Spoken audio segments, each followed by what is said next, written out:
হাঁস পালনে স্বাবলম্বী হয়েছেন শাহাদাত ও সাইফুল ইসলাম। হাঁস পালনে একটি লাভজনক পেশা। এই হাঁস পালন করে অনেক বেকার যুবক স্বাবলম্বী হয়েছেন। পাঁচবিবি উপজেলার মোহাম্মদপুর ইউনিয়নের বেলখুর এলাকার অল্প শিক্ষিত দরিদ্র শাহাদাত ও সাইফুল ইসলাম বর্তমানে তারা হাঁসের খামার করে স্বাবলম্বী হয়েছেন। তাদের সংসারে এনেছেন সচ্ছলতা, মুক্তি পেয়েছেন আর্থিক দৈন্যতা থেকেও। কঠোর পরিশ্রম আর অভিজ্ঞতার ফলে যেকোনো কাজে যে কেউ স্বাবলম্বী হতে পারেন বলে প্রমাণ করেছেন শাহাদাত ও সাইফুল ইসলাম। পাঁচবিবি উপজেলার মোহাম্মদপুর ইউনিয়নের মধ্যে তারা সফল হাঁস খামারি হিসেবে পরিচিত। সুখের আশায় বাড়ির সবাই এই খামারে পরিশ্রম করে চলছেন দিনে রাতে। সুদিনের মুখ দেখতে শুরু করেছেন তাদের পরিবার। তারা ৮-১০ বছর থেকে এই খামার করে আসছেন। প্রতি মাসে খামার থেকে ৩০ থেকে ৪০ হাজার টাকা আয় হয়। খামার থেকে অর্জিত আয় দিয়ে এখন ছেলে মেয়েদের পড়ালেখা, সংসারের খরচ সবই চলছে।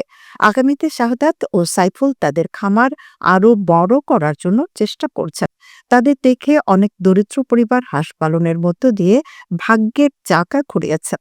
কিছুদিন আগেও শাহাদাত ও সাইফুলের পরিবারের অভাব অনটন ছিল নিত্যসঙ্গী।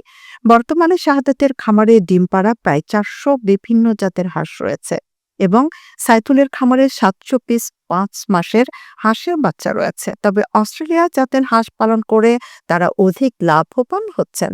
প্রতিদিন 250 পিস ডিম পারে। শীতকালের কারণে বাজার মোটামুটি ভালো। ১৭ টাকা পার পিস ডিমের মূল্য পাইকারি।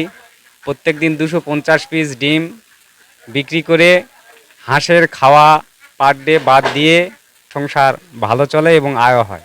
ঠান্ডার পরে যখন গরম আসবে এই 250 পিসের থেকে আরও বেশি ৩০০, ৩১০, ২০ সব সময় ডিম পারে।